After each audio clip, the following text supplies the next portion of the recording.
करते आए चिड़िया, चुन चुन करते आए चिड़िया, दाल का दाना लाए चिड़िया, मोर भी आया, कौवा भी आया, चूहा भी आया, बंदर भी आया। चुन चुन करते आए चिड़िया, चुन चुन करते आए चिड़िया, दाल का दाना लाए चिड़िया, मोर भी आया, कौवा भी आया, चूहा भी आया, बंदर भी आया। चुन चुन करते आए चिड़िया।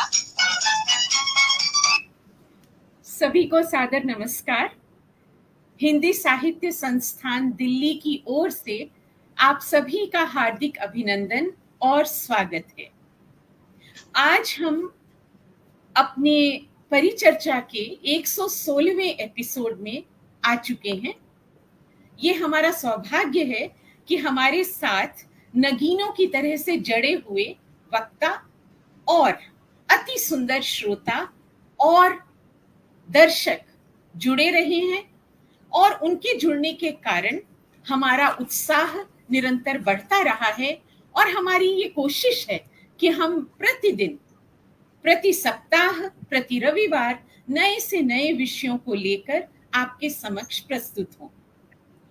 हम इस दुनिया में रहते हैं और ये दुनिया न केवल मनुष्यों के लिए है, बल्कि ये दुनिया पशुओं और पक्षियों का भी एक अनोखा संसार है।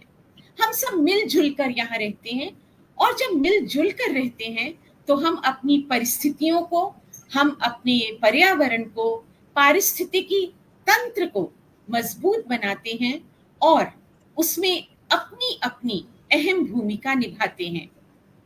तो तरह तरह के संसार होते हैं सभी जीवों के, सभी जंतुओं के। आज हम जिस संसार की ओर उड़ान भरकर चल पड़े हैं वह है पक्षियों का संसार।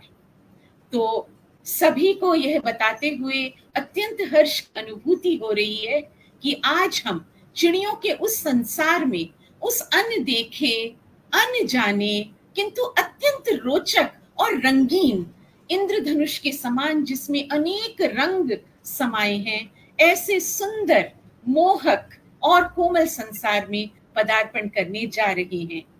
आज हमारी परिचर्चा का विषय है, जैसा कि गीत आपने अभी सुना, चुन चुन करती आई चिड़िया। चिड़िया, चिड़ियों का संसार। और इस पर बात करने के लिए हमारे बीच मौजूद हैं हमारे ऐसे वक्ता जिन्होंने पक्षियों के लिए बहुत सारा काम किया, पक्षियों को अपने जीवन में स्थान दिया और न केवल स्थान दिया बल्कि पक्षियों के लिए उन्होंने जो कुछ कर सकते थे वह किया। किसी ने साहित्य में रचनाएं की, किसी ने पर्यावरण के विषय में सोचा, किसी ने पर्यावरण पर लिखा, किसी ने पक्षियों को अपने घर में जगह दी, किसी ने दाना उन पक्षियों के लिए रखा, किसी ने पानी रखा। यानी बूंद बूंद करके हमने सब ने मिलकर ऐसा काम किया जो आज उल्लेखनीय बन गया है और ऐसा कार्य आज इस परिचर्चा के माध्यम से हमारे दर्शकों तक पहुंचेगा। इससे पहले कि मैं सबका परिचय दूं, मैं सर्वप्रथम डॉक्टर सालिम अली, जो बर्ड मैन ऑफ इंडिया कहलाते हैं, उनको अपनी और अपने मंच की ओर से श्रद्धांजलि देना चाहूंगी।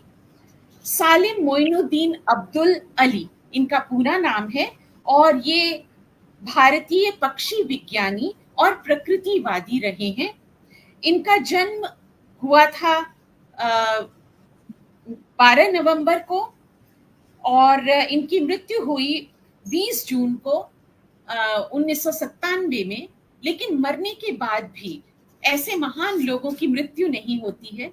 उनके विचार, उनके द्वारा किए गए कार्य दुनिया में जिंदा रहते हैं और सदैव के लिए अमर हो जाते हैं। ऐसे लोग, इन्हें पद्म विभूषण से सम्मानित किया गया और भरतपुर में जो पक्षी अभयारण्य है, जिसका नाम केवला देव नेशनल पार्क है, वहां पर इन्होंने पक्षियों को वह क्या कहना चाहिए, वह अनुकूल परिस्थितियां दी, सब पक्षियों के अनुकूल वहां पर वातावरण तैयार किया, जिसके कारण बहुत सारी माइग्रेटरी बर्ड्स आज भी भरतपुर आती हैं, नियम से आती हैं, नियम से जाती हैं। तो डॉक्टर सालेम अली को श्रद्धांजलि अर्पित करने के पश्चात मैं आज के अपने विद्वानों और विदुषियों से आपका परिचय करवाना चाहूंगी। सर्वप्रथम मैं बैरवा जी का परिचय यहाँ से करवाना चाहूंगी। बैरवा जी आकाशवाणी दिल्ली में कार्यक्रम अधिकारी ही नहीं है, वे कार्यक्रमों को संजोते ही नहीं हैं, ब्रॉडकास्ट ही नहीं करवाते हैं, बल्कि पक्षी प्रेमी और पशु प्रेमी हैं। आप हमारे किरदारे जिंदगी कार्यक्रम में आ चुके हैं और वहां पर जब आपने अपने विषय में बताया था तो लोग बहुत प्रभावित हुए थे। इसीलिए हमने ऐसा सोचा कि आज आप इस कार्यक्रम में आएं और अपने विषय में और जानकारियां दें, जिससे कि लोग प्रेरित हों, प्रभावित हों और पक्षियों और पशुओं के प्रति जो आपका प्रेम है उसे न केवल सराहें बल्कि वैसा ही बनने के लिए आपका अनुकरण भी करें। राम बैरवा जी, आपका यहाँ से राम अवतार बैरवा जी, आपका स्वागत है, आपका अभिनंदन है इस पटल पर। धन्यवाद जी। इसके बाद मैं उस युगल जोड़ी से आपका परिचय करवाना चाहूंगी जो आज पहली बार हमारे मंच पर आए हैं। और मैं पहले मीनू त्रिपाठी जी का परिचय करवाना चाहूंगी। सबसे पहले तो मैं ये कहना चाहूंगी कि मीनू जी, आपकी मुस्कान बहुत ही प्रभावी है और वो मुस्कान की जो शीतलता है, कोमलता है, वो मुझ तक पहुंच रही है, मेरे सभी दर्शकों तक भी पहुंच रही है। मीनू जी पर्यावरण विषय पर बहुत कुछ लिखती रहती हैं और आज हम चाहेंगे कि वे अपने क्योंकि उनका प्रिय विषय पर्यावरण है, तो साहित्य की कोई ऐसी रचना जो समय की सीमा में बंध जाती हो उसे हमें जरूर सुनाएं, जरूर प्रस्तुत करें और हमारा मान बढ़ेगा। पटल का मान आपके आने से बढ़ा है, आप पहली बार आई हैं, इसलिए हम आपका और भी गर्मजोशी से स्वागत करते हैं। वैसे सभी का करते हैं, किंतु आप हमारी ऐसी वक्ता हैं जो पहली बार इस पटल पर अपने विचार रखेंगी। आपका हार्दिक अभिनंदन है, आपका स्वागत है। मैं परिचय करवाना चाहूंगी कर्नल प्रवीण त्रिपाठी जी का। प्रवीण त्रिपाठी जी, जैसा कि नाम से ही स्पष्ट है, सेना से आते हैं और अब क्योंकि सेना से रिटायर होने के बाद, वहां सेवाओं को छोड़ने के पश्चात आप पर्यावरण और पक्षियों के प्रति, चाहे वो आपकी अपनी छोटी सी बैल्कनी हो, चाहे आपने बहुत सारी बातें हमें बताई हैं, मैं दर्शकों का आकर्षण कम नहीं करूंगी, आप स्वयं अपने मुख से उन बातों को बताएंगे जब, तो लोगों को और भी आनंद आएगा। इसके साथ साथ आप एक बहुत अच्छे कवि भी हैं। ये अजब सा संजोग है कि सेना में रहने वाले लोगों को कहा जाता है कि वे बड़े कठोर हो जाते हैं और भावनाएं उनकी केवल वीर रस के लिए ही समर्पित रह सकती हैं, पर ऐसा नहीं है। आपके साथ मैं अन्य मंचों पर भी जुड़ी हूँ और आपकी रचनाएं बहुत ही स्निग्ध हैं, भाषा बहुत ही सुंदर और सटीक है। आजकल आप, क्योंकि 9 दुर्गे चल रहे हैं, तो आजकल आप उनके विषय में लिखते हैं जो हम सबका पालन करती हैं, माँ दुर्गा के विषय में। आपका भी स्वागत है। आप दोनों की जोड़ी बहुत ही सुंदर लग रही है। फिर मैं एक बार ये दोहरा दूं, आप इस पटल पर आए, हम आपका धन्यवाद भी ज्ञापित करते हैं। अब मैं जी अब मैं अपनी अगली वक्ता और अंतिम वक्ता को यहाँ आमंत्रित करती हूँ, पूरे प्यार के साथ, पूरे सम्मान के साथ। आप उदयपुर से प्रोफेसर के पद से रिटायर हुई हैं और आपने पर्यावरण विषय पर बहुत सारा काम किया है। आप पर्यावरण के प्रति जागरूकता फैलाने के लिए कई सामाजिक संस्थानों से भी जुड़ी हैं और आप हमारे पटल पर पहले भी शोभायमान हो चुकी हैं। आज इस नए विषय को लेकर जब हम आए हैं तो आपकी याद इसलिए भी आई कि पिछली बार की परिचर्चाओं में लोगों ने आपको बहुत सराहा था, आपके ज्ञान से अभिभूत हुए थे और आज भी आपका हार्दिक अभिनंदन है, हार्दिक स्वागत है इस मंच पर।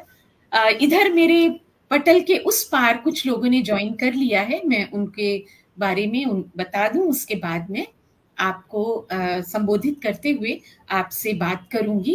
प्रिया पांडे जी जय श्री राम कह रही हैं, हम सब की ओर से भी जय श्री राम आपके लिए। गुलशन ग्रोवर जी सबका अभिनंदन कर रहे हैं।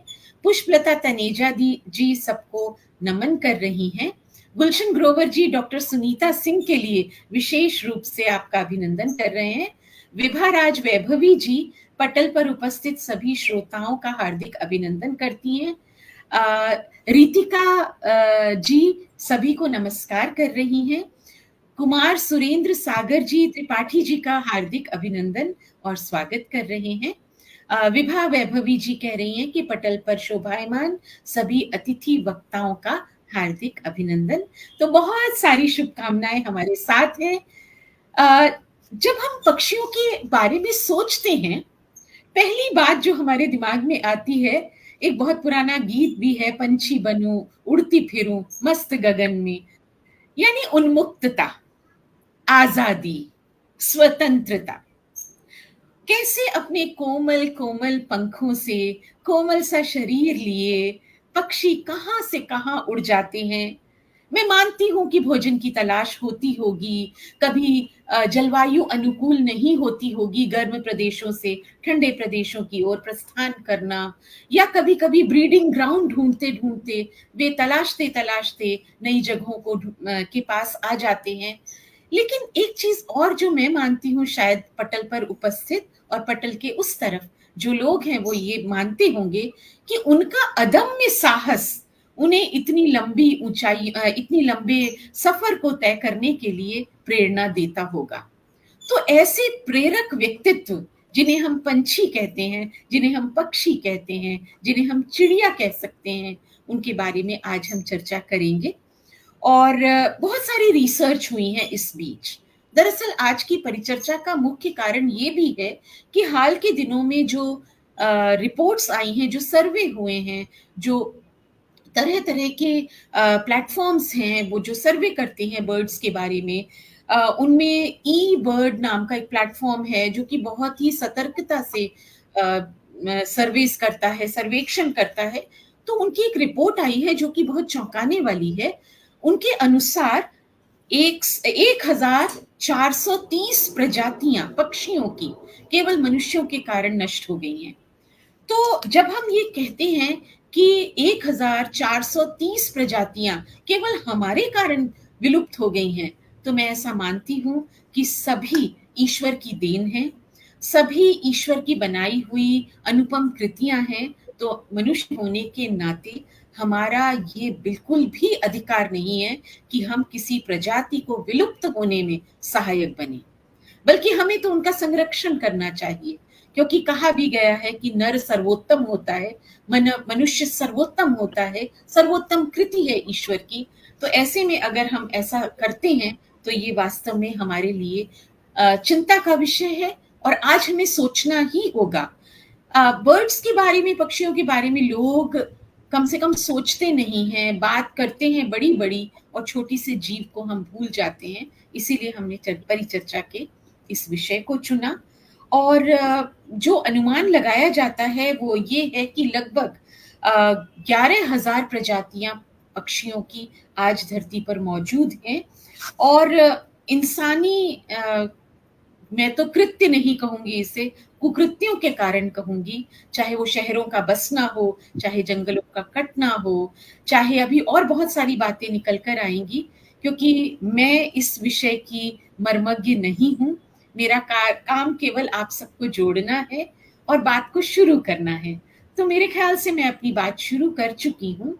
सीधे मैं कर्नल साहब के पास चलूंगी। और कर्नल साहब, आप हमें बताएं कि आज पक्षियों की स्थिति क्या है, न केवल भारत में बल्कि विश्व में भी, और किस प्रकार से मनुष्य ने उनका इस प्रकार नाश किया है, विलुप्त होने में सहायक बने हैं, और हम कैसे अपने पक्षियों को अपने छोटे से स्तर पर, हम बड़ी बड़ी बातें नहीं करते, हम पक्षी विज्ञानी नहीं हैं, हम छोटी छोटी बातें कर सकते हैं अपने स्तर पर। हम कुछ ऐसा जरूर कर सकते हैं, जैसे गौरैयों के लिए बहुत सारे लोग अपनी बैल्कनी में, अपनी छत पर पानी रखते हैं या दाना रखते हैं, कबूतरों को दाना खिलाते हैं। ऐसे बहुत सारे काम हैं जो हम अपने स्तर पर कर सकते हैं। तो त्रिपाठी जी, आप सबसे पहले ये बताएं कि चिड़ियों के साथ आपका रिश्ता कब शुरू हुआ, कैसे शुरू हुआ, कैसे पक्षियों के प्रति प्रेम आपने समझा कि आपके मन में प्रेम जाग रहा है, और आपने उसे कैसे पक्षियों के लिए अनुकूल बनाया। त्रिपाठी जी, आपका स्वागत है। बहुत बहुत धन्यवाद सभी दर्शकों को जो इस आभासी दुनिया के माध्यम से जुड़े हैं। सबको नमस्कार। देखिए, जैसा कि मीता जी ने कहा कि पर्यावरण की चेतना हर एक इंसान के अंदर कहीं न कहीं दबी हुई है, और साथ में उन्होंने ये भी कहा कि आप सेना से भी हैं और आप कभी भी कैसे हैं। तो सेना ने, अगर हम कहें तो, एक अनुशासित जीवन जीने की हमें एक जो प्रशिक्षण देती है, वो साथ ही हमें एक ऐसा वातावरण देती है जिसमें आप प्रकृति के बहुत नज़दीक पाते हैं आपको। चाहे हम शांति क्षेत्र में हो, चाहे युद्ध के क्षेत्र में हो, हर जगह प्रकृति के बीच में ही रहते हैं। और हम प्रकृति के लिए या अपने आसपास के पर्यावरण के लिए इतने सजग हैं कि आप किसी भी कैंट में जाइए, शहर और कैंट के बीच में 3 से 4 डिग्री तापमान का फर्क मिलेगा। वो इसीलिए क्योंकि हम सजग हैं और हम चाहते हैं कि हमारे आसपास का वातावरण, सबसे जरूरी क्या है उसमें, वृक्ष हैं। अगर वृक्ष हैं तो जीव जंतु भी आएंगे, पक्षी भी आएंगे, और वो जो पूरा इकोसिस्टम बनता है उनसे, वो सारा वहाँ मौजूद रहेगा। ये सब चीज़ें देखते हुए हमने जो अनुभव किया वो हमारे लेखन में भी आया। आपने पूछा कि आपके अंदर ये चेतना कब से जगी, तो मुझे ये कहना है कि हमारी जो पीढ़ी जिनसे हम आज मुखातिब हैं, और आने वाली पीढ़ी शायद अभी जो शहरों में पली बढ़ी शायद उससे अनजान हो, लेकिन हमारी पीढ़ी कभी न कभी गाँव में छुट्टियों में जाती ही थी, या अभी भी गाँव में रह रही है। और हमारी पहले सुबह 4 बजे से हमारे कानों में सबसे पहली आवाज़ क्या आती थी? जो भोर के पक्षी होते थे उनकी आवाज़ आती थी हमारे कानों में। वो वहाँ के जो स्थानीय पक्षी होते थे, हर एक का अलग अलग समय होता था। कोई 4 बजे जब से बोलना शुरू करता था, कोई 5 बजे से, कोई 6 बजे से, जैसे सबका एक नियत समय है। और मुर्गे के बारे में तो क्या कहना हो, तो बोलते हैं कि वो आने से ही बोलते सूरज आ गए, शायद दिन उदय हो गया है, वो मुर्गे की आवाज़ होता था। लेकिन जो पूरे दिन हमारे आसपास जो गूंजती रहती थी वो आपके जो घरेलू पक्षी थे, तोते, गौरैया, मैना, या इस तरह के और भी पक्षी जिनके बीच में हम पढ़े हैं। और ये जब तक कि अंधाधुंध शहरीकरण नहीं हुआ तब तक ये आसपास हमारे मौजूद थे। लेकिन जब हम आज तालिकाओं में बैठ गए तो हम उनको मिस करते हैं। अभी भी आवाज़ें आती हैं लेकिन कहीं दूर से आती है। हमारे पास हमारी बालकनी में आए, इसके लिए हम जतन करते हैं। हमारे घर में लोग आजकल अपने घरों में वो जो नए नए गैजेट्स आ रहे हैं जिसके द्वारा आप उनको आकर्षित कर सकते हैं। नए नए यूट्यूब में आपको किस्से कहानी मिल जाएंगी, कैसे आप उनको अपने घर में बुला सकते हैं जी। तो ये तभी संभव है जबकि हम जब विकास कर रहे हैं तो विकास के साथ साथ प्रकृति का जो तालमेल है, जो बैलेंस हमने बनाना है, वो न बिगड़ने दें। अगर किसी शहर में केवल कंक्रीट की जंगल है, वृक्ष नहीं है, तो वहाँ पे सीधी सी बात है कि वहाँ पे कोई फिर जीव जंतु नहीं होंगे। सिर्फ आपको दिन भर शोर शराबा सुनाई पड़ेगा और प्रदूषण से आपको जूझना पड़ेगा।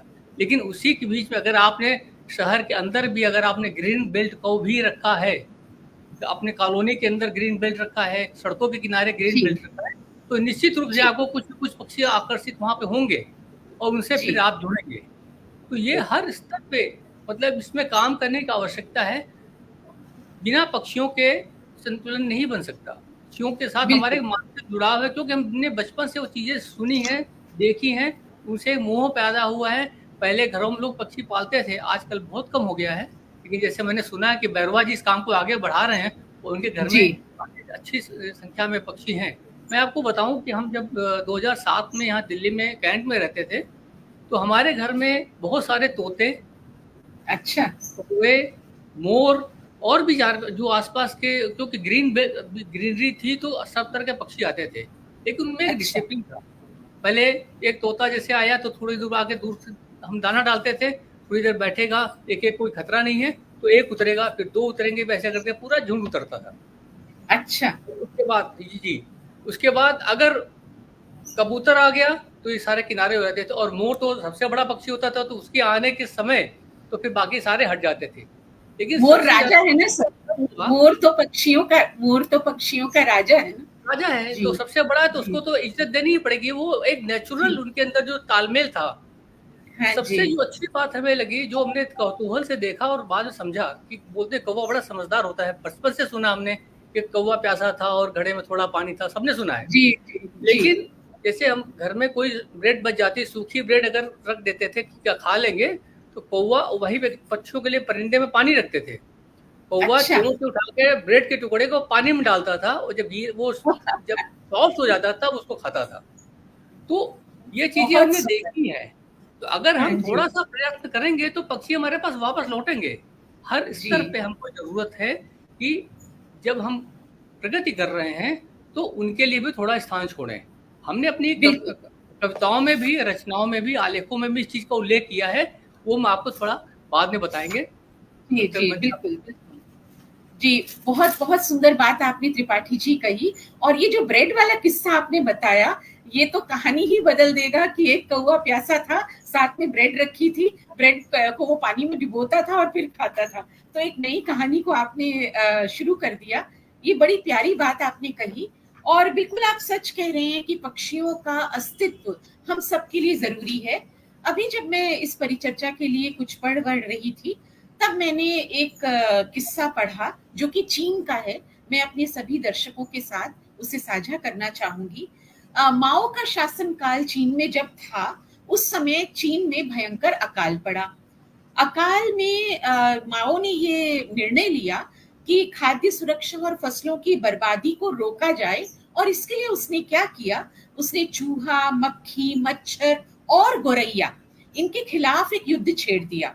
और नतीजा ये हुआ कि कीड़ों द्वारा सारी की सारी फसल चट कर हो गई, क्योंकि कीड़ों को खाने वाली ये पक्षी नहीं रहे और फसल नष्ट हो गई। और उस अकाल में शायद कम लोग मरते, पर उस अकाल में 5 करोड़ लोगों की मृत्यु हुई। और ये रिसर्च बताती है, मैं क्योंकि रिसर्च बेस बात यहाँ पर करना चाहूंगी, हमारे साथ लाइव ऑडियंस है और जो भी बात हम कहते हैं उसके पीछे कोई आधार जरूर होना चाहिए। तो हालिया जो रिसर्च है वह बताती हैं कि पक्षी हर साल 40 से 50 करोड़ टन कीड़े खाते हैं। और चील और गिद्ध जैसे पक्षी मरे हुए जीवों को खाकर इससे होने वाली बीमारियों को फैलने से रोकते हैं। त्रिपाठी जी, आपसे बात भी हो रही थी, आपने कहा था कि पक्षी स्कैवेंजर्स होते हैं। तो बिल्कुल ये बात नेचुरल। साबित होती है इस बात को लेकर के। और पक्षी बहुत कुछ करते हैं, केवल वे कुहू कुहू बोलते ही नहीं है, मुर्गा केवल बांग ही नहीं देता है। वे पारिस्थितिकी तंत्र, इकोलॉजिकल बैलेंस को बनाने में कीड़े ही नहीं सिर्फ वे खाते हैं, वे बीजों को भी एक स्थान से दूसरे स्थान ले जाने का काम करते हैं। उनके मल के साथ जाते हैं ये बीज, या उनकी उड़ान जब होती है तो पक्षियों के पंखों के साथ ये बीज चले जाते हैं। कई बार हम देखते हैं कि ये बीज, ये पौधा यहाँ उग गया है, लेकिन ये तो इस क्षेत्र का, इस जलवायु का या इस मिट्टी का पौधा नहीं है, पर वो पौधा उग गया होता है। तो ऐसे ही कोई कारण वहां पर रहा होता है। तो पूरे पर्यावरण को ये समृद्ध करते हैं। और मैंने कहानी ये इसलिए सुनाई क्योंकि मैं अब बढ़ रही हूँ मीनू त्रिपाठी जी की ओर। और आपने साहित्य में पर्यावरण को एक विशेष स्थान दिया है। और एक प्रकार से पर्यावरण के सुरक्षा के लिए, लोगों में जन जागृति जगाने के लिए आपने साहित्य को एक माध्यम बनाया, एक अस्त्र बनाया। कई अखबारों में आपकी रचनाएं भी छपी और आपको बहुत मान सम्मान मिला। तो मैं ये चाहूंगी कि आप हमारे दर्शकों को बताएं कि साहित्य में आपने किस प्रकार से चिड़ियों को, पक्षियों को स्थान दिया। और अगर संभव हो तो एक छोटी सी रचना जरूर सुनाएं। मीनू जी, जरूर। आपका स्वागत है। नमस्कार। दरअसल पक्षियों की जब बात हुई कि आज पक्षियों पे चर्चा है, तो मैंने अपना जो बाल साहित्य है, जो कि मैंने भी थोड़े दिन कुछ सालों पहले, चंद सालों पहले 5-6 साल से शुरू किया, तो मैंने देखा अनेक रचनाएं थी उसमें। मैंने ब्लॉग भी लिखा है पक्षी के बारे में। जब ये खबर एक बार मैंने पढ़ी थी कि डाक टिकट जारी हुआ है गौरैया पे, तो उस वक्त मैंने एक बड़ी भावुक सी पोस्ट लिखी थी, फिर उसको ब्लॉग में भी डाला। और उसमें मैं अपने बचपन में गई कि जब हमारी माँ जो है चावल वगैरह बीनती थी, उस समय तो खुला अनाज मिलता था, तो वो कैसे बिखेर दिया करती थी उन पक्षियों को। तो मैंने बड़ी भावुक पोस्ट थी, लोगों ने उसको काफ़ी पसंद भी किया। फिर उसके बाद जब मेरी जो कहानियां हैं, मैं आपको किताब दिखाना चाहूंगी, गुनगुन और गौरैया। तो ये गौरैया और ये वृक्ष मित्र वीर है, प्रकाशन विभाग से बहुत है ये सुंदर, किताब। बहुत सुंदर, बहुत हाँ, सुंदर। तो मेरी इन कहानियों में मैं ये कहना चाहती हूँ कि बहुत सारे पक्षी, एक अभी स्कूल में भी एक रचना मेरी पढ़ाई जाती है, पाठ में है, तो उसे प्रवीण ने हेल्प की थी। इन्होंने कविता लिखी थी और मैंने उसको एकांकी लिखा था। उसका भी नाम था सुनो गौरैया। तो उसमें पूरा हमने एक गद्य और पद्य दोनों के माध्यम से लिखा था कि किस तरह से गौरैया को बच्चे मिस करते हैं और वो घर अब आती नहीं है, बहुत पहले आती थी।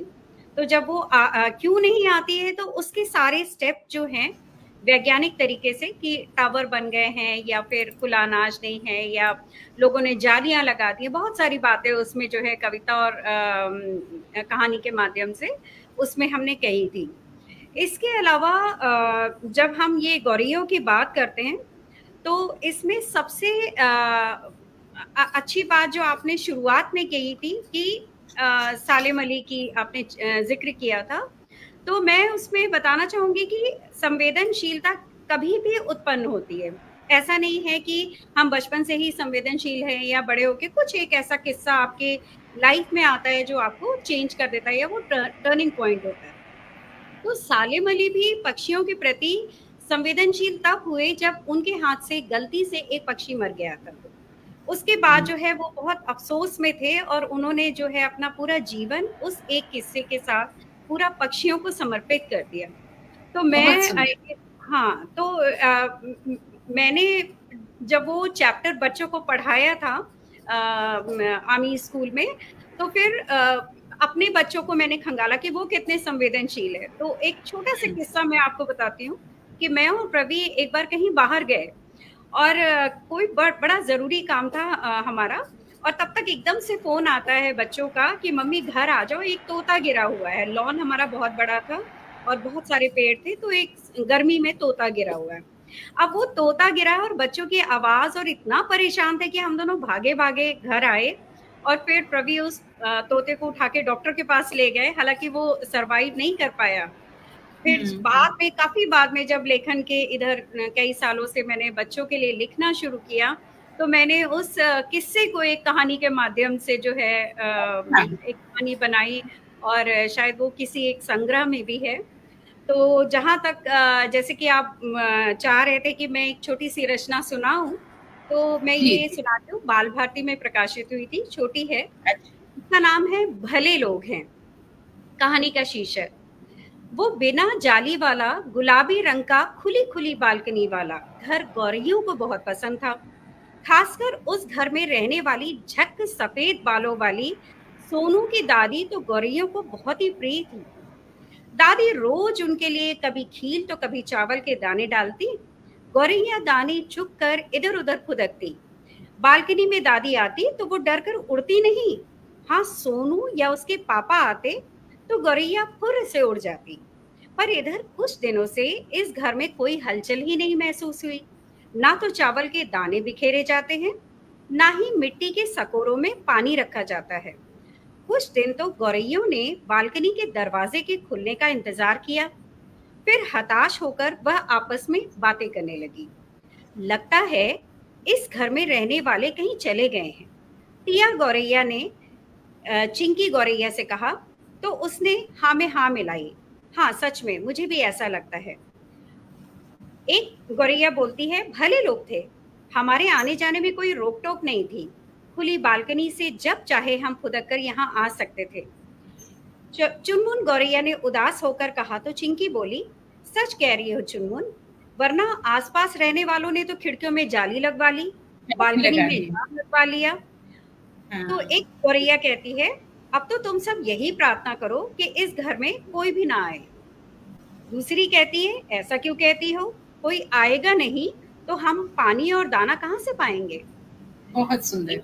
चुनमुन हैरानी से बोलती है टिया से, सब गौरैयों का नाम रख दिया है ताकि नाम लिखा जी जी। सब सोनू की दादी जैसे नहीं होते जो बालकनी को खुला रखे और हमारे लिए दाना पानी रखे।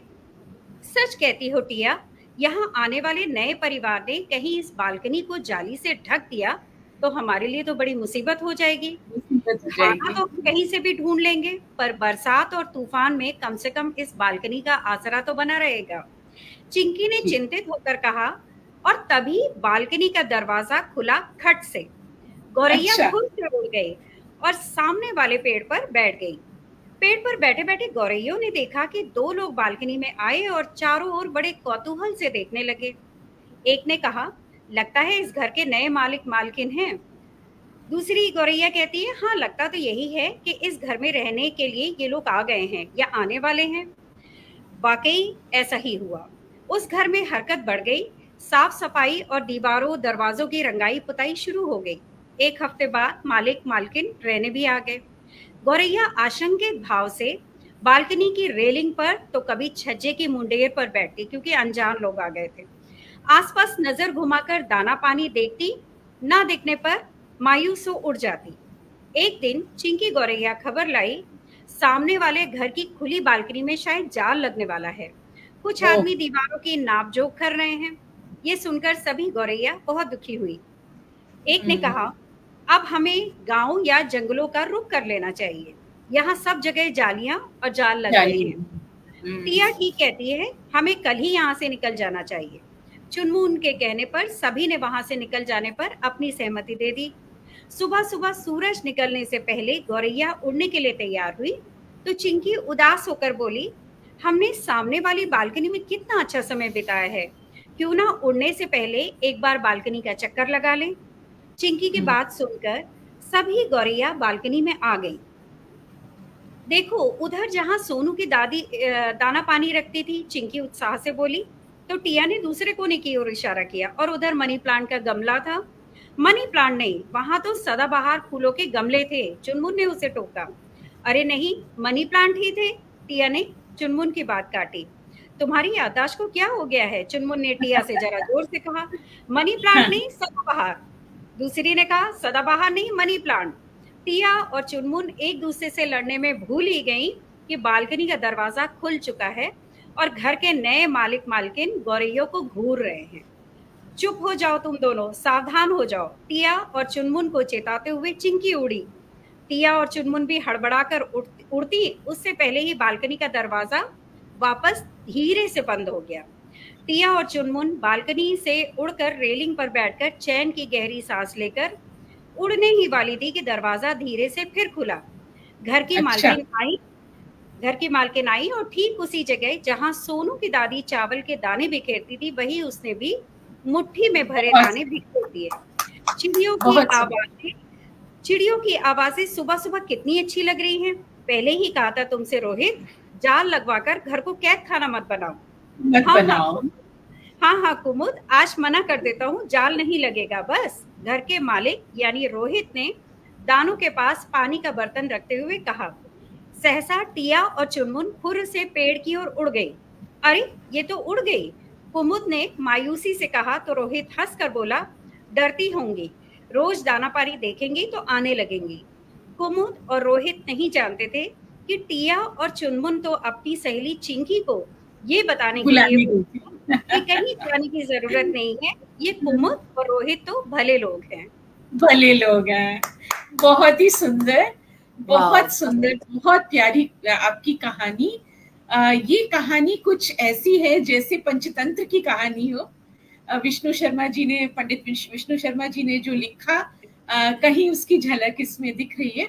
और मीनू जी, वास्तव में ये पटल धन्य हो गया आपकी इस कहानी से, और आपका बोलने का, उसको प्रस्तुत करने का अंदाज माशाअल्लाह बेहद खूबसूरत। इतनी सारी तारीफें आपकी यहाँ हैं कि मैं उनको जरूर पढ़ना चाहूंगी।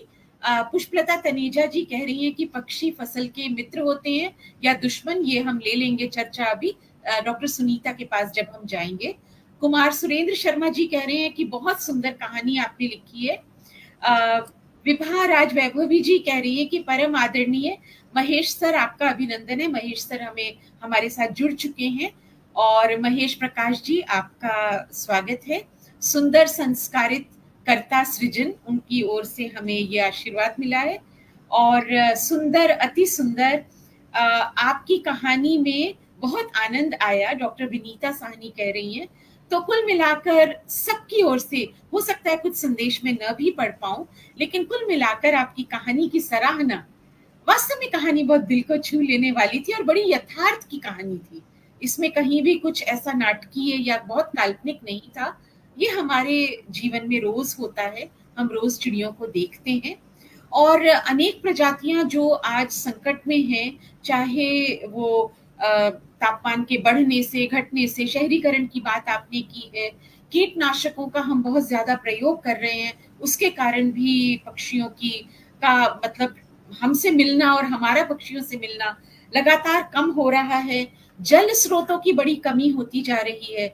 आज हम देखते हैं शहरों में जहां जहां जल स्रोत हुआ करते थे, तालाब हुआ करते थे, इवन नदियां हुआ करती थी। अभी हमने नदी संकट पर एक परिचर्चा की थी, तो हमारे साथ नदी पुत्र जी जुड़े थे। उन्होंने हमें बताया कि भारत की 40 से अधिक प्रतिशत नदियां विलुप्त हो चुकी हैं, जिनके नाम भी लोगों को नहीं पता है।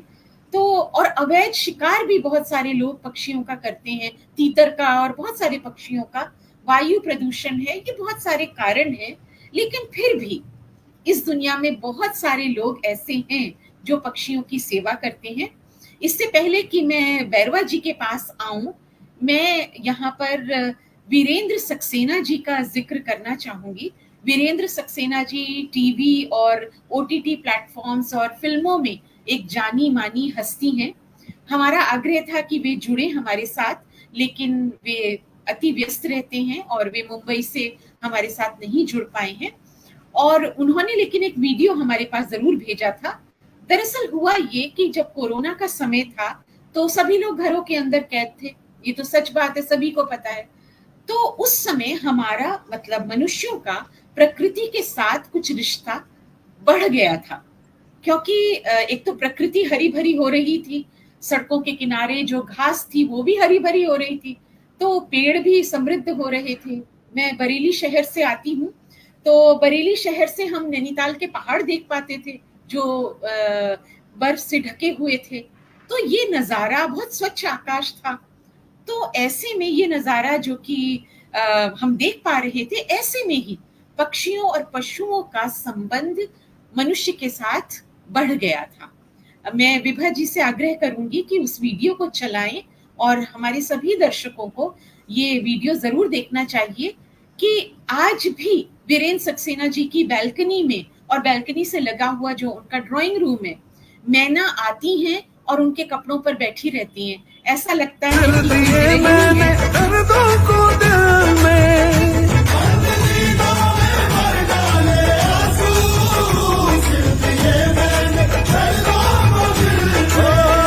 जब तलक तू बना दे न बिगड़ी दर्द तेरे न जाए सवाली।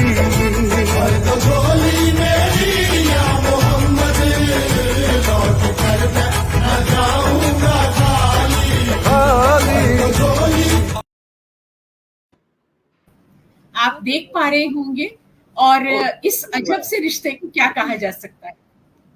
मतलब ये एक ऐसी बात है जो कि हम केवल हमारे लिए कल्पना हो सकती है, ये हमारे लिए कभी भी हम सोच ही नहीं सकते कि ऐसा भी हो सकता है किसी के साथ।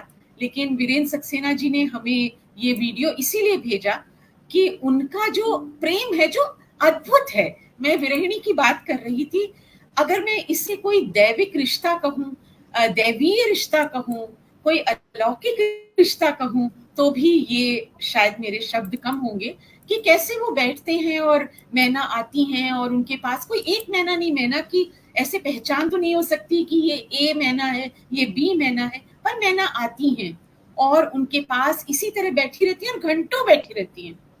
वे क्या बातें करती होंगी, क्या सोचती होंगी उनके ऊपर बैठ करके। ये सिलसिला शुरू हुआ कोविड के समय। तो इस वीडियो को भेजने के लिए मैं वीरेंद्र सक्सेना, मेरे ख्याल से हम सभी पहचानते हैं उनको, और हर दूसरे सीरियल में और हर दूसरे ओटीटी में, फिल्मों में तो पता नहीं कितनी फिल्में उन्होंने की होंगी, चाहे रोल छोटा हो या बड़ा हो, वीरेंद्र सक्सेना जी जान डाल देते हैं उसमें जब वे वहां आते हैं। और उनकी आवाज में एक बड़ी धमक है, जो आवाज ईश्वर किसी किसी को ही देता है। तो उस धमक के साथ हम उनको बहुत बहुत धन्यवाद ज्ञापित करते हैं सभी की ओर से कि उन्होंने इस वीडियो को हमारे प्लेटफॉर्म पर चलाने की अनुमति दी। इस पटल को उन्होंने और भी सुंदर, कार्यक्रम को और भी सुंदर बना दिया। तो अब ये छोटी सी बात हमने कही, मैंने, क्योंकि मैं साहित्य से आती हूँ, बहुत सारे साहित्यकारों को पढ़ा है, चाहे हिंदी के हों चाहे अंग्रेजी के हों। अंग्रेजी की बात करें तो वर्ड्सवर्थ की हम बात करते हैं, जो प्रकृति के बहुत ही करीब रहे, और उनकी रचनाओं में हम उन्हें पोएट ऑफ नेचर भी कहते हैं इसी वजह से। मदर नेचर के लिए उन्होंने बहुत सारे कविताएं लिखी और बहुत समृद्ध उनका साहित्य है। अगर हम हिंदी की ओर बढ़ते हैं, कवियों में हम पंत जी को पाते हैं कि पंत जी प्रकृति के कुशल चितेरे कहे जाते थे। और हम एक और कवयित्री को पाते हैं जिन्होंने मेरा परिवार नाम की एक पुस्तक लिखी, गद्य भी उनका क्योंकि समृद्ध रहा, और उस मेरा परिवार में उन्होंने तमाम पक्षियों के बारे में, तमाम पशुओं के बारे में, जो उनके परिवार के अंग थे, उनके बारे में लिखा। जी हाँ, मैं बात कर रही हूँ महादेवी वर्मा जी की। महादेवी जी की इस रचना पर मैंने उसे कई बार पढ़ा है, और हर बार मैं ये सोचती हूँ कि क्या अटूट रिश्ता रहा होगा उनका अपने इन पक्षियों के साथ और इन पशुओं के साथ। तो इसी बात को आगे बढ़ाते हुए मैं राम अवतार बैरवा जी के पास चलती हूँ। बैरवा जी, आप इस मंच पर आए, पहले तो हम आपका हार्दिक अभिनंदन और स्वागत करते हैं। आपने समय निकाला, क्योंकि हम समझ सकते हैं आपका कार्य कितना कठिन रहता होगा, समय निकाल पाना आपके लिए बहुत कठिन होता होगा, पर विभा जी का आग्रह है, आप उसे टाल नहीं पाए होंगे, मैं ये भी समझती हूँ। तो बिना किसी भूमिका के आप अपनी बात शुरू करें, बताएं कि किस प्रकार से आपने पक्षियों को अपने घर में जगह दी है, कैसे पक्षियों के साथ आपका ये तादात्म्य आरंभ हुआ और आज भी चल रहा है। हमारे दर्शकों को कृपया बताएं। बैरवा जी, आपका स्वागत है। जी, पहले तो बहुत बहुत धन्यवाद विभा जी का कि इतना बेहतरीन कार्यक्रम इस भूले हुए सब्जेक्ट को उन्होंने रखा। मेरे पास 1 घंटे से मेरा बाबू बैठा है, कहे कब ये प्रोग्राम शुरू हुआ, कब मैं की पे जाऊंगा।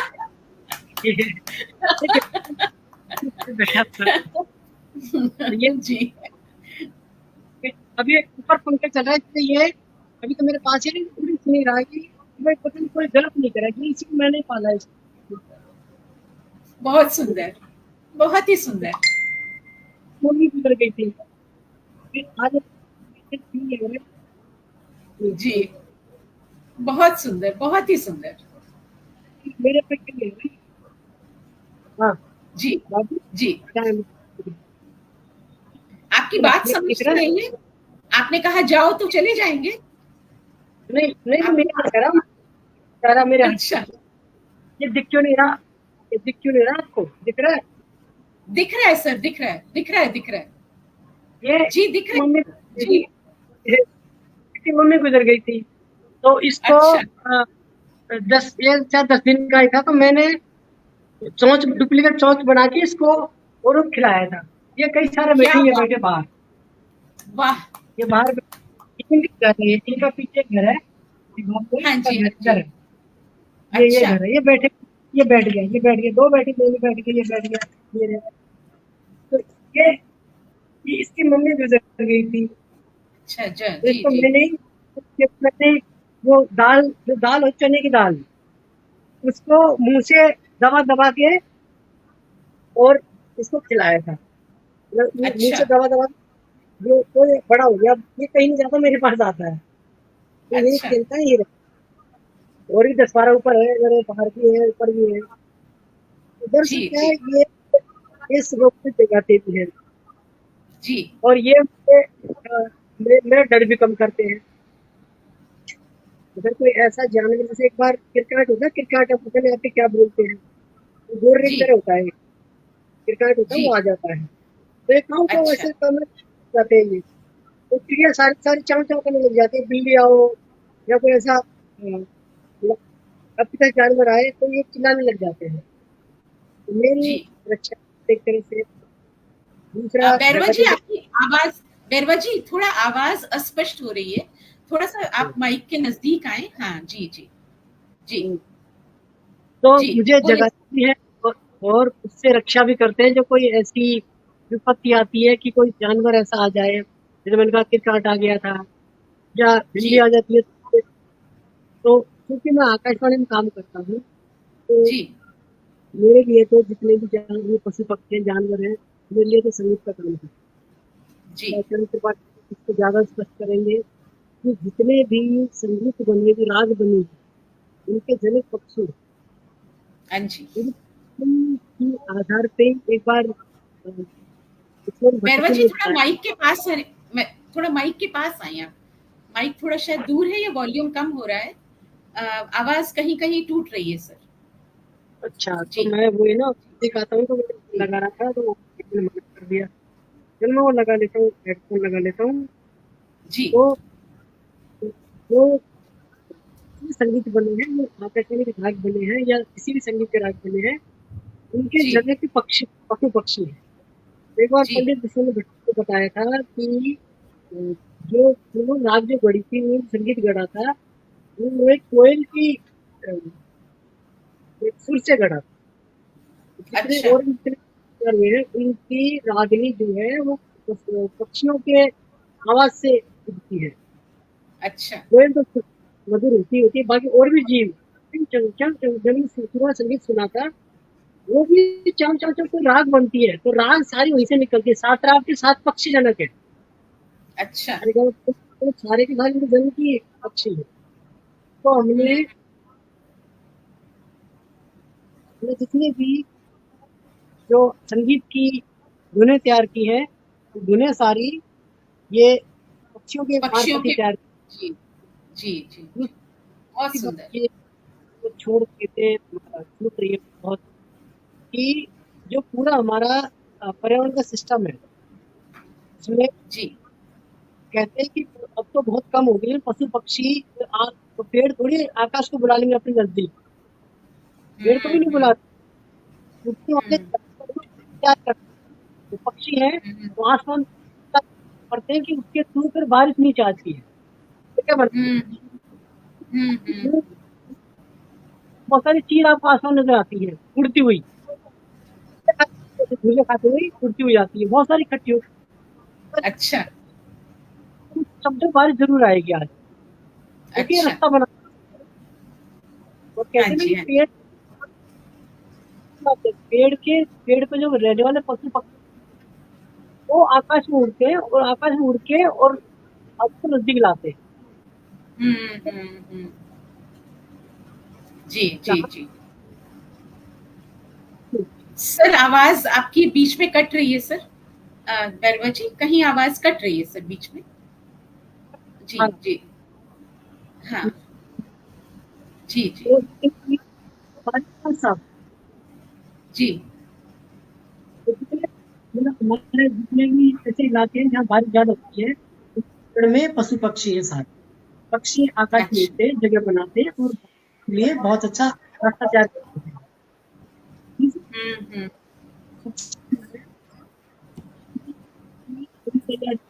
बहुत बड़े सहायक है।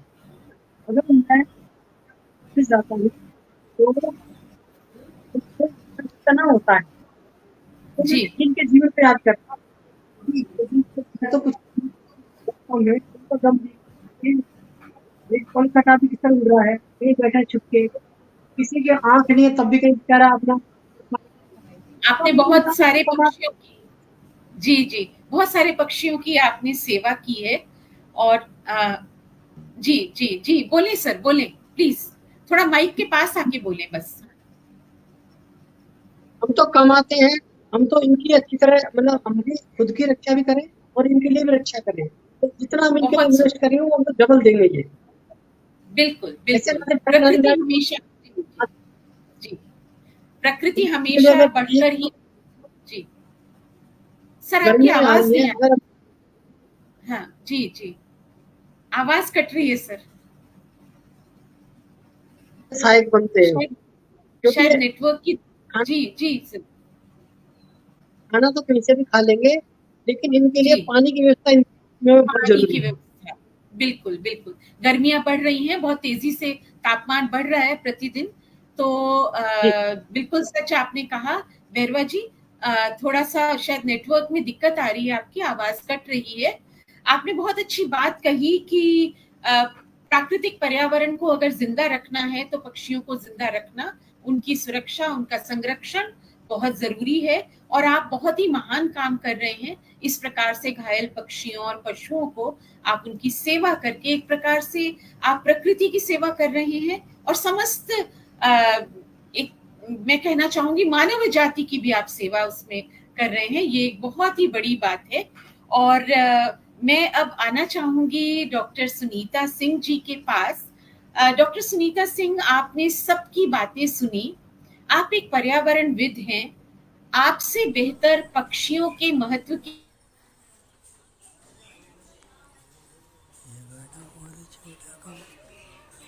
नहीं है, आपकी आवाज नहीं आ रही है।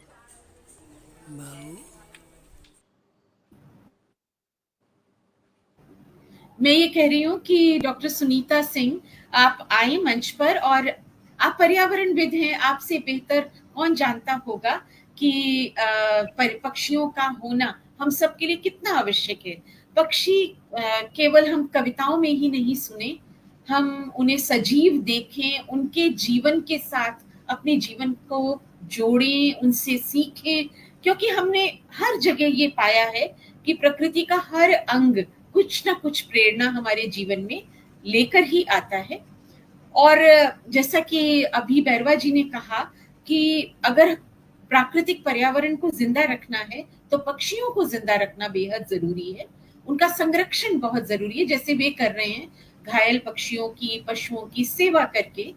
तो मैं आपके पास आना चाहूंगी और आप बताएं हमें कि किस प्रकार से पक्षी महत्वपूर्ण है हमारे लिए। पहला प्रश्न ये है। दूसरा ये कि हम क्या कर सकते हैं, पर्यावरणविद होने के नाते आप लोगों को ये संदेश दें जागृति के तौर पर कि हम क्या कर सकते हैं अपने इस पर्यावरण को और खूबसूरत, मधुर और कोमल बनाए रखने के लिए। थैंक यू मीता जी। सबसे पहले तो मैं आपको, विभा जी को और पूरे आयोजक साथी जितने भी हैं उन सभी को बहुत बहुत साधुवाद और धन्यवाद देना चाहूँगी, इतना प्यारा विषय रखने के लिए जिसके बारे में सोच भी नहीं सकते कि हम लोग शायद आज भी ऐसे लोग हैं जो छोटी सी चिड़िया के बारे में इतना संवेदनशील हैं, इतना चिंता करते हैं। और मेरे साथ जो विद्वान साथी हैं, प्रवीण जी, मीनू जी, बैरवा जी, सभी की बातें मैंने सुनी। और मीनू जी की बाय द वे मेरा भी निकनेम मीनू है, तो मुझे बड़ा एक कनेक्शन फील हो रहा है आपसे तो आपकी जो बहुत अच्छी मुझे कहानी लगी। और बैरवा जी और प्रवीण जी ने जो बातें कही हैं वो सब सच हैं, और ये सब बहुत ज़रूरी है अपने पर्यावरण को बचाने के लिए, है ना। तो जैसे ही ये मैंने विषय सुना कि चुन चुन करती आई चिड़िया, तो इसको सुनते ही मन में एक बड़ा स्वीट सा और बड़ा इनोसेंट सा भाव एकदम उभर के आया, और मन जो है वो एकदम से प्यार से भर गया, है ना। तो मैं खुद भी पर्यावरण में जो भी पक्षी हैं, जानवर हैं, उन सब से बहुत प्यार भी करती हूँ। और एक भूगोलविद होने के नाते, पर्यावरणविद होने के नाते मैं जानती हूँ कि उनकी अहमियत क्या है हमारे जीवन में। तो 1957 में ये फिल्म आई थी, अब दिल्ली दूर नहीं, और दिल्ली से ही ये विषय उठकर आया है कि चुन चुन करती आई चिड़िया जी जी, बिल्कुल सही। बिल्कुल। तो कभी हमारी बालकनी में या कभी रेलिंग पे कोई चिड़िया आके बैठती है तो मैं उसको बहुत प्यार से देखती रहती हूँ, और वो जब चहचहाती है तो इतना बहुत उसकी जो मधुर आवाज़ है उसको मैं आंख बंद करके सुनती हूँ। ऐसा लगता है कि उसकी आवाज़ सुन के ही ऐसा लगता है कि हम ध्यान में चले गए हैं, मेडिटेशन में चले गए हैं, है ना। बिल्कुल एकदम से बहुत ऐसा लगता है, एक डिवाइन फीलिंग होती है। लेकिन जब तक वो बैठी रहती है मैं तो देखती रहती हूँ, मेरा ऐसा ही है, मैं देखती रहती हूँ और बहुत अच्छा लगता है। लेकिन बहुत दुख होता है कहते हुए कि धीरे धीरे ये सारे जो पक्षी हैं जो हमें इतना एक मेडिटेशन की तरफ ले जाते हैं, एक दिव्यता की तरफ ले जाते हैं, हमारे जीवन को इतनी शांति और सुकून प्रदान करते हैं, वो अब धीरे धीरे खत्म होते जा रहे हैं। चारों तरफ कंक्रीट के जंगल बन रहे हैं, और कंक्रीट के जंगल बन रहे हैं, कैसे बन रहे हैं? उन पेड़ों को काटकर बन रहे हैं जिस पर इन पक्षियों का घर है, बसेरा है। बिल्कुल सही। पक्षियों के घरौंदों को उजाड़कर हम अपने आशियाने बसा रहे हैं। हाँ, तो उससे किसका भला होने वाला है ये मनुष्य को नहीं मालूम कि वो अपने ही पैर पर कुल्हाड़ी मार रहा है ना। तो ये बहुत जरूरी है जानना कि पक्षी हो या पशु हो, ये सब एक इकोसिस्टम का पार्ट है। हमारा जो एक पारिस्थितिक तंत्र है उसका एक बहुत अहम हिस्सा है। अगर एक भी चीज, एक भी पक्षी, एक भी पशु अगर हम उस पारिस्थितिक तंत्र से हटा दें तो मनुष्य जीवित नहीं रह सकता। उसमें हाँ, उसमें से एक जो चिड़िया है, जो पक्षी है, उसका बहुत अहम रोल है। मैं अभी आपको बताऊंगी कि क्या महत्व है चिड़िया का हमारे जीवन में। तो उसके संरक्षण के लिए, चिड़िया के संरक्षण के लिए बहुत जरूरी है कि हम कुछ करें, कुछ सोचें, है ना। विश्व में बर्ड्स की अगर देखें तो लगभग 10,000 प्रजातियां हैं। 10,000, आपने शायद 4,000 कही थी, लेकिन 10,000 हाँ 10,000 प्रजातियां हैं। 11,000 मैंने 11,000 कहा था मैंने। हाँ हाँ, वो लगभग उतना ही है, 11,000, हाँ जी, हाँ 10-11 11,000 हजार जी प्रजातियां हैं, जी जिनमें जी। छोटे से लेकर बड़े आकार की प्रजातियां शामिल हैं। और जूस्टिन बियट करके एक चिड़िया होती है, जो हमारी प्राकृतिक जगत की सबसे छोटी चिड़िया है।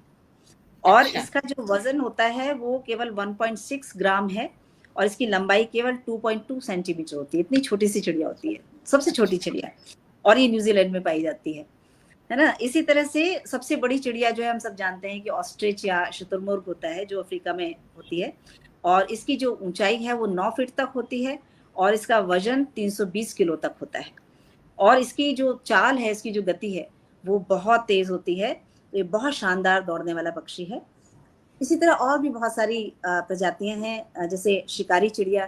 जैसे मनुष्यों में बहुत सारे सब तरह के लोग होते हैं ना। कुछ लोग दूसरों का शिकार करते हैं, कुछ लोग शिकार हो जाते हैं, कुछ लोग बहुत इनोसेंट होते हैं, कुछ लोग बहुत तेज होते हैं। वैसे ही पक्षियों का भी पूरा संसार है, इसमें भी सब तरह के पक्षी होते हैं, है ना। तो जैसे शिकारी चिड़िया होती है, बाज है, ये आपके उसमें आती है। हजारों किलोमीटर लंबी यात्रा करने वाली चिड़ियाएं भी हैं। तो बहुत सारी प्रजातियां हैं। लेकिन दुख के साथ ये कहना पड़ता है कि क्लाइमेट चेंज जो हो रहा है हमारा, धीरे धीरे टेम्परेचर बढ़ रहा है, ग्लोबल वार्मिंग हो रही है, नेचुरल कैलेमिटीज आती हैं, और मैनमेड एक्टिविटीज जो सबसे बड़ा कारण है। मैनमेड जो एक्टिविटीज हैं, आदमी जो काम कर रहा है, वो मेन एक्टिविटीज हैं जिसकी वजह से ये पर्यावरण का इतना नुकसान हो रहा है। उसमें पशु पक्षी सब उसमें मारे जा रहे हैं, परेशान हो रहे हैं। तो इन बर्ड्स की संख्या में लगातार कमी हो रही है, इन कारणों से, क्लाइमेट चेंज से, नेचुरल कैलेमिटी से, और मैनमेड एक्टिविटीज की वजह से।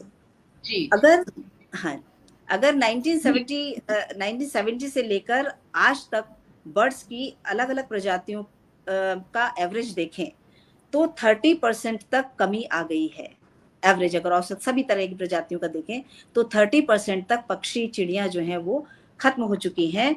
इनमें ग्रासलैंड बर्ड्स, इनके भी अलग अलग हैबिटाट्स होते हैं, अलग अलग आवास होते हैं इनके। कुछ घास के मैदानों में रहती हैं, कुछ वेटलैंड्स में होती हैं, कोस्टल एरियाज में रहती हैं।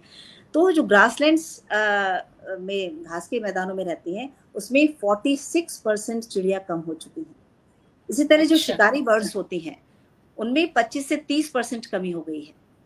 और जलीय भागों में रहने वाली जो चिड़िया हैं, उनमें 44% तक कमी आ गई है। तो ये स्थिति हमारे पर्यावरण के स्वास्थ्य के लिए बिल्कुल भी अच्छी नहीं है। ये हम मनुष्यों को समझना चाहिए, क्योंकि पर्यावरण के संरक्षण और पारिस्थितिक संतुलन को बनाए रखने में बर्ड्स की बहुत बहुत बड़ी भूमिका है ना।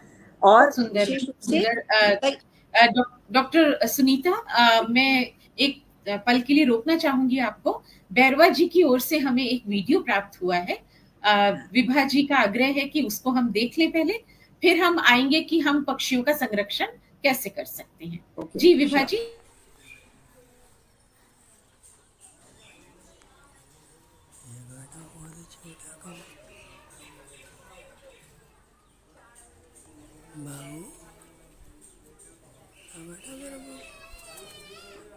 बेटा बाबू वो तो इधर पड़ता है, बहुत ही छोटा है, छोटा बहुत है, बहुत ही ज़्यादा छोटा है।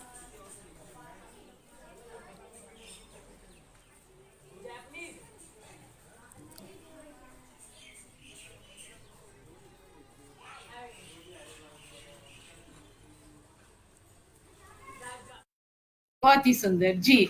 आप मुझे क्षमा कीजिएगा, मैंने बीच में आपको रोका। आइए पक्षी के संरक्षण पर बात करते हैं कि हम क्या ऐसा करें कि हम पक्षियों को बचा सकें और वही मीठी कोयल की और मुर्गे की बांग को हम सुन सकें। जी बताएं। जी। बैरवा जी, मुझे बहुत खुशी है कि आप इतना बड़ा काम कर रहे हैं, इतना सुंदर काम कर रहे हैं। और जब मन बहुत संवेदनशील होता है तभी हम पक्षियों या पशुओं के प्रति इतने जागरूक होते हैं, उनको बचाने के लिए काम करते हैं। तो मैं अपनी बात को आगे बढ़ाना चाहूंगी। पहले थोड़ा सा इम्पोर्टेंस के बारे में मैं बताना चाहूंगी कि चिड़िया का जी। क्या महत्व है। हमारी जो चिड़ियाएं हैं, बर्ड्स हैं, वो बायोडायवर्सिटी को बढ़ाने में बहुत बड़ा काम करती हैं, और जितनी भी जैव विविधता हमारे इस धरती पर हम देखते हैं उसमें बर्ड्स का बहुत बड़ा रोल है ना। और इसके अलावा जो बर्ड्स हैं वो बहुत प्रभावशाली पेस्ट कंट्रोलर होते हैं, क्योंकि जी। ये खेतों में जो हानिकारक कीड़े होते हैं, हानिकारक जो खेतों को नुकसान पहुंचाते हैं, उनको खाती हैं। उनको खाकर केमिकल फर्टिलाइजर की आवश्यकता को कम कर देती है। जी। केमिकल फर्टिलाइजर जो हमारे लिए अच्छा नहीं है, ये बर्ड्स कीड़ों को खाकर उनकी हेल्प करती हैं, किसानों की। खासकर रैप्टर्स और इंसेक्टिवर्स करके कुछ चिड़ियां होती हैं जो इन कीड़ों को खाती हैं और जी। खेती में हेल्प करती हैं। इसी तरह से जी। बार्न आउल्स और केस्ट्रल बर्ड्स करके कुछ चिड़ियां होती हैं जो कि कृंतकों को यानी रोडेंट्स को खाती हैं, उनका शिकार करती हैं और किसानों को प्राकृतिक तरीके से अपनी फसल को बचाने करती हैं, है मदद ना। ये हम करती है। सोच भी नहीं सकते कि ऐसा करती हैं। फिर इसके अलावा जो बर्ड्स हैं वो पॉलिनेशन में भी बहुत हेल्पफुल होती हैं। हाँ जी, इस बारे में जनरली चर्चा की। हाँ जी, हाँ जी। अभी पॉलिनेशन थोड़ी में देर बहुत हेल्प करती हैं। जनरली जी। ये कहा जाता है कि जो कीड़े होते हैं, इंसेक्ट्स जो होते हैं, वो जी। पॉलिनेशन में हेल्प करते हैं, लेकिन जी। बर्ड्स में जो हमिंग बर्ड्स होती है, हमिंग जी। बर्ड्स और सन बर्ड्स की कुछ प्रजातियां भी फ्लावर्स के पॉलिनेशन में बहुत महत्वपूर्ण रोल अदा करती हैं, खासतौर से उन क्षेत्रों में जहाँ पे इंसेक्ट्स की कमी होती है, यानी उनकी पूर्ति करती हैं, इंसेक्ट्स की पूर्ति करती हैं वहां पर। जी। के अलावा जो बर्ड्स हैं वो सीड डिस्ट्रीब्यूशन में भी बहुत हेल्प करती हैं। बर्ड्स जो हैं वो हमारे पर्यावरण की हेल्थ की इंडिकेटर भी हैं। हमारे अच्छा। पर्यावरण का स्वास्थ्य कैसा है ये आप चिड़ियाओं के माध्यम से पता कर सकते हैं। पर्यावरण में इनकी उपस्थिति, कितनी चिड़िया हमारी हैं, अनुपस्थिति, या इनका जो बिहेवियर है, इनका जो व्यवहार बिहेवियर। है, वो संपूर्ण पारिस्थितिक तंत्र की कंडीशन को का भावी संकेत देता है कि आगे आने वाले समय में क्या होने वाला है हमारे जी। पर्यावरण में। तो बर्ड्स की पॉपुलेशन में कमी होना, अगर बर्ड्स कम होती जा रही हैं और इनके आवास खत्म होते जा रहे हैं, हाँ, प्रदूषण या अन्य किसी पर्यावरणीय समस्याओं की ओर इंगित करता है। आगे बिल्कुल, कहीं ना बहुत कहीं सुंदर, समस्या होने बहुत वाली है सुंदर। जी, ना। जी, जी। के अलावा जो बर्ड्स हैं, जैसा कि प्रवीण जी ने भी बोला था कि कल्चरल और एंटरटेनमेंट एक्टिविटीज की भी वाहक होती हैं, ये उनके लिए प्रेरणा स्रोत है ना। हमारे बिल्कुल, कलाकारों, कवियों और जो प्रकृति प्रेमी हैं बैरवा जी जैसे, उनको प्रेरित करती हैं, जिससे वे अपनी कला के माध्यम से मनुष्य जगत और प्रकृति जगत के अनन्य संबंधों को उजागर कर पाते हैं, व्यक्त कर पाते हैं, है ना। बहुत इसी सुंदर, तरह बहुत। इसीलिए बर्ड वॉचिंग एक बहुत पॉपुलर रिक्रिएशन है, बहुत सारे लोग हाँ, जाते हैं बर्ड बर्ड वॉचिंग। वॉचर्स आजकल, हाँ, बर्ड वॉचर्स बहुत, अभी नैनीताल में भी बर्ड वॉचिंग के लिए साइट्स बनाई गई हैं जो टूरिस्ट बहुत जाते चर्चा हैं, में है। हाँ जी, हाँ जी। बिल्कुल। तो बहुत पॉपुलर रिक्रिएशनल एक्टिविटी है जो पर्यावरण के प्रति जागरूकता और उसके संरक्षण के प्रयासों को बढ़ावा देती है। बर्ड वॉचिंग अच्छी बहुत बात है सुंदर, ना। बहुत सुंदर, बहुत सुंदर। तो संक्षेप में हम, कहें तो, संक्षेप में जी, आप मैं कुछ ये कहना कह रही चाहते हूँ कि अब, जी, मैं ये कह रही हूँ कि अब हम उस ओर थोड़ा ध्यान ले चलें, दर्शकों का, श्रोताओं का, कि हम अपने स्तर पर ऐसा क्या कर सकते हैं, क्योंकि समय की सीमा हम लांघ रहे हैं, धीरे-धीरे बढ़ रहे हैं, तो हम अपने स्तर पर क्या ऐसा करें जो आप बताना चाहेंगी सभी को? सुनीता जी प्लीज बताएं। श्योर। तो बर्ड्स को संरक्षित करने के क्या उपाय हो सकते हैं, उस पे मैं बताना चाहूंगी कि बर्ड्स को बचाने के लिए कई स्तरों पर कार्य करने की जरूरत है। जैसे उनका आवास, उनका हैबिटाट जो बड़ा इंपॉर्टेंट है, जिसके बारे में हमें नहीं पता है, जी। उनकी समस्याएं, बर्ड्स की समस्याएं तथा मानवीय गतिविधियों के साथ उनका अंतर संबंध, इन पर कार्य करने की बहुत जरूरत है। और इन बर्ड्स को बचाने के लिए हम कुछ उपाय कर सकते हैं, जैसे बर्ड्स का हैबिटाट जो है, उनका जो आवास है, उनके जो घर हैं, उनको प्रिजर्व करें, उनको संरक्षित करने की आवश्यकता है। जैसे जंगल, आर्द्र प्रदेश जो वेटलैंड्स हैं जहाँ वो रहते हैं, ग्रासलैंड्स हैं या कोस्टल एरियाज हैं, इन सबको संरक्षित करने की बहुत ज़रूरत है, जिसमें सरकार का योगदान भी ज़रूरी है। इसके अपेक्षित साथ है, ही बिल्कुल। यस तो जी, नेशनल पार्क्स, बर्ड सेंचुरीज और वाइल्ड लाइफ सेंचुरीज ये ऑलरेडी संरक्षित क्षेत्र हैं। इनके और ज़्यादा समुचित तरीके से देखभाल की ज़रूरत है अगर बर्ड्स को हमें बचाना है तो। दूसरा ये हो बहुत सकता है कि हम वाइल्ड लाइफ कॉरिडोर्स और ग्रीन बेल्ट्स हम विकसित करें, जिससे बर्ड्स के आवासों को बिखरने से, क्योंकि बिल्डिंग्स बनती जा रही हैं चारों तरफ, हम देख रहे हैं बिल्डिंग्स बन रही हैं जिससे उनके आवास खत्म हो रहे हैं, उनके घोंसले नष्ट हो रहे हैं। तो अगर हम थोड़े वाइल्ड लाइफ कॉरिडोर्स बना देते हैं, ग्रीन बेल्ट्स बना देते हैं, तो उनके आवास बिखरने से बच जाएंगे, जिससे जो हमारी चिड़ियाएं हैं, बर्ड्स हैं, वो स्वतंत्र होकर घूम सकेंगी और जरूरी संसाधन जो उनके लिए चाहिए जीवन के लिए, उन तक वो अपनी पहुंच बना सकेंगी। ये हम कर सकते बहुत हैं। ही सुंदर, बहुत जी। सुंदर। और इसके आगे हम जो क्लाइमेट चेंज है उसको भी थोड़ा सा रिड्यूस करें, उसको भी हम अपना योगदान करें उसको कम करने में। उसके लिए ज़रूरी है कि ग्रीन हाउस गैसों के उत्सर्जन को कम हम करें। ग्रीन हाउस गैसों के उत्सर्जन को कम करने में मनुष्य बहुत बड़ा रोल अदा कर सकता है, क्योंकि ये सारी जो ग्रीन हाउस गैसेज हैं वो सब हमारे घर से शुरू होती हैं। हमारा जी, फ्रिज, बिल्कुल। हमारा एयर कंडीशन, ये सब जो है हमारे ग्रीन हाउस गैसेस को बढ़ाता है। तो इसमें जितना ज़्यादा नेचुरल वे में हम रह सकें उतना अच्छा है। खिड़कियाँ खुली रखें, बालकनी के दरवाजे खुले रखें और फ्रेश एयर में रहें, एसी ना चलाएं। इन छोटी छोटी बातों का ध्यान रखेंगे तो भी हम अपना उस टेम्परेचर को मेंटेन कर सकते हैं। बहुत इसके ही अलावा अच्छी, हमें बहुत। जी, इसके अलावा बोले हमें बोले। प्रदूषण को भी रोकने की जरूरत है, जैसे बिल्कुल। जल प्रदूषण, वायु प्रदूषण और मृदा प्रदूषण। इनको रोकने की बहुत नियंत्रित करने की बहुत जरूरत है, क्योंकि इन प्रदूषणों से बर्ड्स के आवास, उनका हैबिटाट और उनके स्वास्थ्य पर विपरीत प्रभाव पड़ता है। केमिकल बहुत फर्टिलाइजर्स यूज करते हैं खेतों में, वहाँ चिड़ियाँ वहाँ जाती हैं क्योंकि छोटे छोटे पौधों को खाती हैं वो। जो छोटे पौधे, बड़े छोटे पौधों के बीच में छोटे पौधे होते हैं, उनको खाती हैं वो। तो वहाँ पे अगर केमिकल फर्टिलाइजर होगा, रसायन होगा, केमिकल, तो वो उनके लिए नुकसान होगा। तो वो हमें बहुत। ध्यान देने की जरूरत है। और जी। इसके अलावा सस्टेनेबल एग्रीकल्चर को डेवलप करने की जरूरत है। सस्टेनेबल एग्रीकल्चर का मतलब क्या है कि कीटनाशक और रासायनिक खाद का प्रयोग हम कम से कम करें, कम से वो कम उनके लिए बहुत जैविक नुकसानदायक है। खाद का प्रयोग करें। जी, जी। Yes, तथा चिड़ियों के लिए उनके घोंसले और भोजन के स्रोत भी उपलब्ध कराएं हम। और बहुत अच्छा। इसके अलावा कुछ चिड़ियाँ जैसे होती हैं, शिकारी चिड़ियाँ होती हैं, उन शिकारी चिड़ियाओं को भी कंट्रोल करने की बहुत ज़रूरत है, जो कि छोटी चिड़ियाओं को खाती हैं। इसके अलावा हम कुछ बर्ड्स फ्रेंडली एक्टिविटीज़ कर सकते हैं, जैसे कि बैरबाजी कर रहे हैं ऑलरेडी। इसमें हम एजुकेशन कैंपेन्स चला सकते हैं, वर्कशॉप्स कर सकते हैं, कम्युनिटी आउटरीच प्रोग्राम्स हम कर सकते हैं। उनके माध्यम से चिड़िया और उनके घरों के महत्व को लोगों तक पहुंचाएं कि चिड़िया पहुंचा कितनी सकते। बिल्कुल, जन जागृति कार्यक्रम हम कर सकते हैं। Awareness, Yes. जैसे हमारी ये परिचर्चा है, ये भी उसी अवेयरनेस प्रोग्राम का एक छोटा सा हिस्सा है और छोटी सी पहल है ये। सुनीता जी, आपने इतने विस्तार से, इतने कम समय में, मैं माफी चाहूंगी, मैंने बहुत कम समय, शायद इतना विस्तृत जानकारी है आपके पास, समय बहुत ही कम आपको मिला ऐसा लग रहा है, या समय कम पड़ गया, ऐसा भी हो सकता है।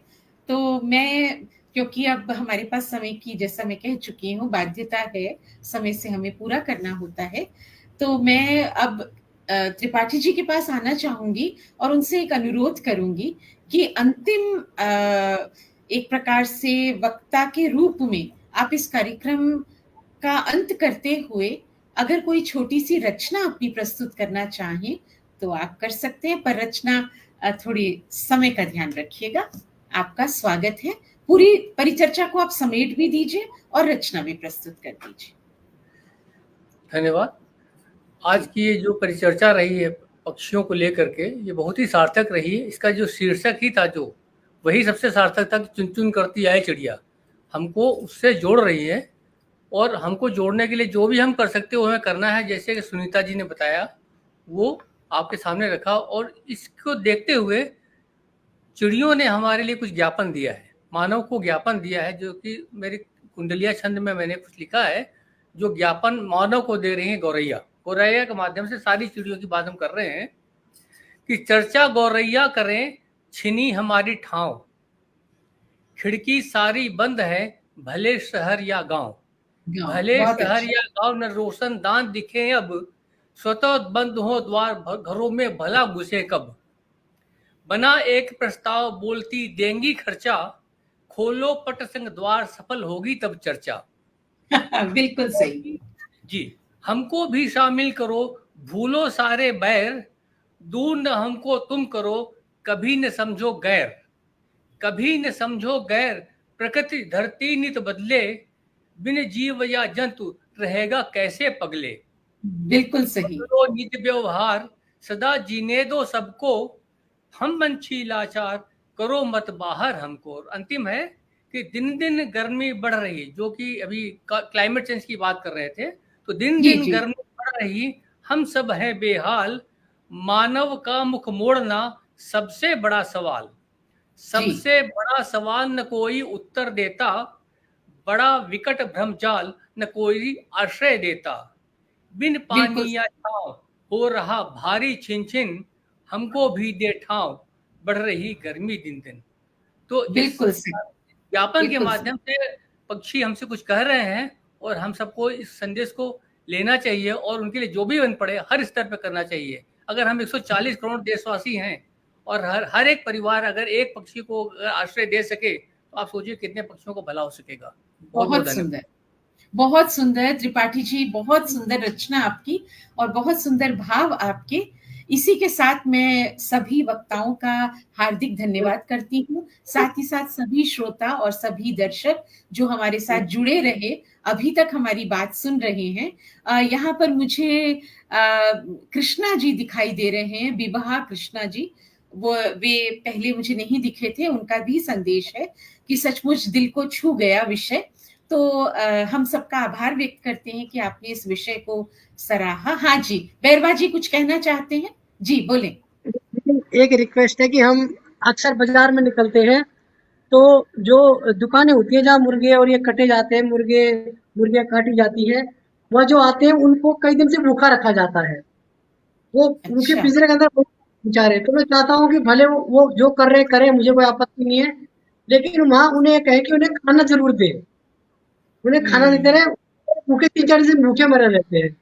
तो मैं सबसे रिक्वेस्ट, जो यहाँ विद्वान बैठे हैं और जो इसको देख रहे चैनल को देखेंगे बाद में, उन सबसे करबद्ध प्रार्थना है कि कम से कम वहां जाके ये कहेंगे इनको कम से कम भूखा तो मत मारिए। काटोगे से बिल्कुल मारोगे बिल्कुल। कोई बात नहीं, तो आपकी अपनी आपके अपने कर्म है, लेकिन इन्हें कम से कम दाना दे दीजिए, जब तक वो बेचारे वहीं मर जाते हैं भूखे प्यासे। बैरवा जी, ये मेरी बहुत बहुत आप बहुत ही संवेदनशील हैं और आपने कितनी बारीकी से इस बात को नोटिस किया है।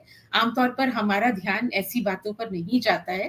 तो आपका हृदय से धन्यवाद। और आप जिस तरह से पक्षियों की सेवा कर रहे हैं, वह वास्तव में साधुवाद के पात्र हैं आप। और मैं मीनू त्रिपाठी जी का धन्यवाद ज्ञापित करती हूँ कि उन्होंने इस मंच पर आकर अपनी मनमोहक कहानी सुनाकर हम सबके हृदय को मोह लिया है। और डॉक्टर सुनीता, आपकी तो मैं बात ही क्या करूं, मैं अपने आप को बड़ा अपराधी सा महसूस कर रही हूँ कि मुझे लग रहा है कि समय बहुत ही कम रहा इस विषय को लेकर के। और आप बहुत कुछ तैयार करके भी आई हैं और बहुत कुछ और भी शायद बताना चाहती हैं, जो हम कभी अगर फिर से इस विषय पर चर्चा करेंगे तो आपको जरूर आमंत्रित करेंगे और आप अपनी बात को फिर से रखिएगा। क्योंकि ये मुद्दे ऐसे नहीं है, जैसे आपने सस्टेनेबल डेवलपमेंट की बात की, ये सतत चलने वाले मुद्दे हैं। आज बात कर ली, कल नहीं की, ऐसा नहीं हो सकता। ये जीवन धारा के साथ बहने वाले विषय हैं, चाहे चिड़िया हो, चाहे पशु हो, या प्रकृति का कोई भी अवयव हो।